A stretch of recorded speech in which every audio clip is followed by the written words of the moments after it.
And our opposition leader, Peter Dutton, sticking with politics, has won a fair bit of praise today for his address to the oil and gas industry, warning that Labor's energy policies are going to actually hit us, our consumers.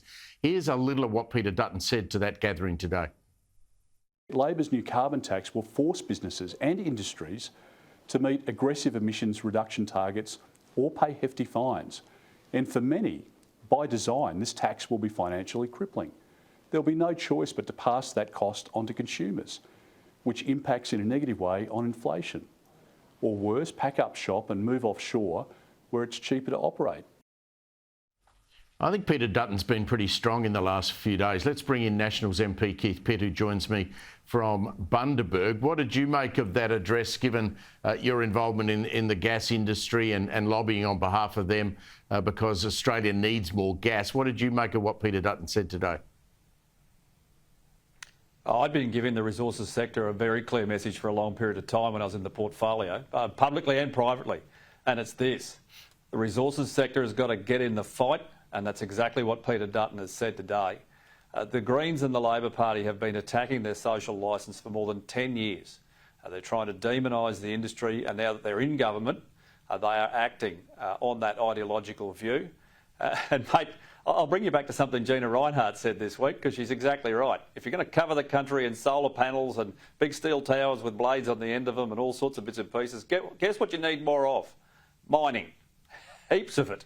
And yet they are under attack. So I'm very pleased with the position Peter's taken today. It's the right one. In Victoria today, they've had one of their committees that's looking at the use of energy across Victoria. Can you believe it, Keith? They've come out and said that by 2030, they want no household in Melbourne, Victoria, to be connected to gas. They want to rip it all out and you've got to electrify your house. I mean, that is an impossibility. We warned the Australian people this is what was coming. This is the policy of Labor's Environmental Action Network. I've spoken to Parliament on it publicly, press conferences. They are literally going to come to your house and tell you have to take out your gas water heater, your gas house heater, your gas stove. Well, most of the people I know that use gas stoves, they ain't giving them up. I'm not giving up the barbecue, but that is Labor's policy, and they're going to run it with what? I mean, we've got coal-fired power stations closing that aren't being replaced by anything that's reliable. And yet they seem to think in Victoria that it's just magic. Electricity will just jump out of the ground and power all these new devices, including a whole stack of electric vehicles that currently you simply can't charge. I know you're north in Bundaberg, but Stuart Robert today has resigned from Parliament.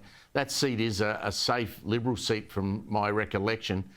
Could you win that by-election there? Do you think they will win that? Mate, there's no such thing as a safe seat in Queensland. That's just not how it works. It comes down to having a proposition, having a good candidate, someone that's local, that they know, that they trust, that they know will go to Canberra and fight for them. And in Queensland in particular, they are very, very vocal. So we won't be taking any chances.